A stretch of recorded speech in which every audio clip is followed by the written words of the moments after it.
Bonjour à tous et à toutes, chers adhérents de BHC. Nous continuons aujourd'hui avec les halachot de Mishloach Manot à Purim. Alors, Mishloach Manot, Ish lere'ehu, on doit envoyer à son ami.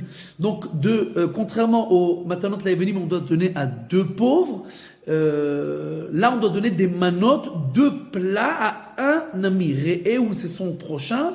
Donc, on doit donner deux sortes d'aliments à un ami. Bien entendu, plus on donne de matanot, de mishloach manot, plus on fait de mitzvot, il n'y a pas de problème. On peut en donner autant qu'on en veut. Comme on l'a déjà dit, il vaut mieux investir dans la tzedaka et l'aumône qu'on donne aux pauvres que d'investir dans les mishloach manot. Mais celui qui a la possibilité, il doit investir dans les deux et donner un maximum et rajouter le maximum de proximité avec ses voisins, ses amis, sa famille, etc., en donnant des beaux plats et des bons aliments, etc., etc. Maintenant, on peut envoyer des plats qui sont cuits ou qui sont crus, il n'y a pas de problème, ça dérange pas d'envoi de ça ou de ça, il n'y a pas de problème. On peut donner des boîtes de conserve, on peut donner tout ce qui se mange, Bekitsour, et même des boissons, c'est considéré comme des aliments. Donc si on envoie par exemple une bouteille de vin et une lachmania, une brioche, un gâteau, etc. Donc c'est considéré comme deux aliments et on se rend quitte. Bien entendu, on devra se rendre quitte par rapport à ses moyens. Quelqu'un qui est riche et qui donne une brioche et une canette de coca, il se rend quitte, mais ça rajoute pas l'amitié et la proximité, puisqu'on sait très bien qu'il a beaucoup d'argent et qu'il donne tellement peu, donc en fait ça éloigne. Donc quelqu'un doit donner par rapport à ses moyens, et il y en a qui disent aussi par rapport aux moyens de celui qui reçoit. Tu peux pas envoyer quelqu'un qui est un grand riche, tu lui envoies une brioche, d'accord, ça rapproche pas les gens entre eux. Bien entendu, ça dépend des moyens de chaque personne, mais on devra faire en sorte il vaudra mieux donner moins de gens, mais donner plus des aliments qui sont plus respectables, plutôt que de donner à plein de gens, mais des choses qui sont pas respectables et qui vont pas nous rapprocher les uns des autres. On se rend pas quitte, bien entendu, en envoyant d'autres choses qui ne sont pas des aliments. Je vais envoyer un bouquin à quelqu'un, je vais envoyer des habits, etc. Tout ça, c'est très bien, mais c'est pas la mitzvah. La mitzvah, c'est mishloach manot, c'est pour le repas. D'accord? Il vaut mieux envoyer aussi une mesure d'aliments qu'on peut avec faire un repas, d'accord? Mais ok, c'est pas obligé, mais c'est mieux de cette manière-là, d'accord? Maintenant, quelqu'un par exemple qui envoie des pastels. Vous savez ce qu'est des pastels?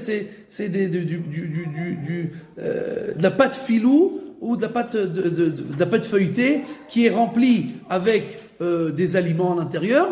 Alors ça c'est pas considéré comme deux aliments, bien que c'est l'un sur l'autre, c'est considéré comme un seul aliment. De la même manière, si quelqu'un il fait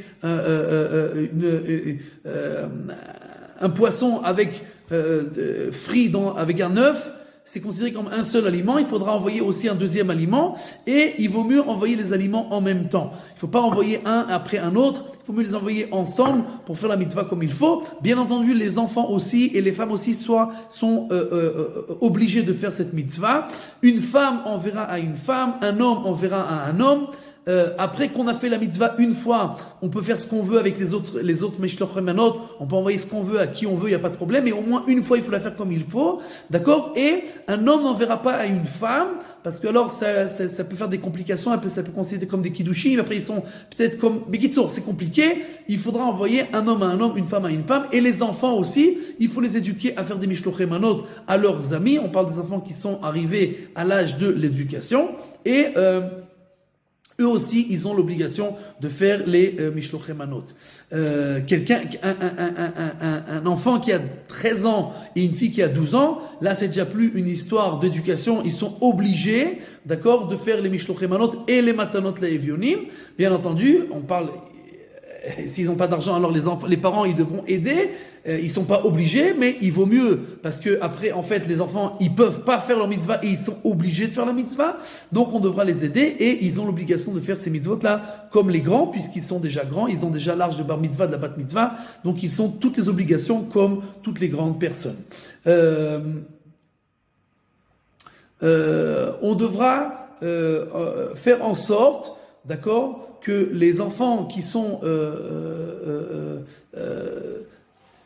à la table, en fait, de leur père, d'accord, bien qu'ils sont à la table de leur père, comme on l'a dit, alors ils ont quand même l'obligation de faire ces mitzvot-là, et donc, comme on l'a déjà dit, on termine avec ça, les parents devront aider comme ils peuvent pour que les enfants et la femme, le père, la mère, les enfants, tout le monde pourront faire la mitzvah comme il le faut. Chag Sameach.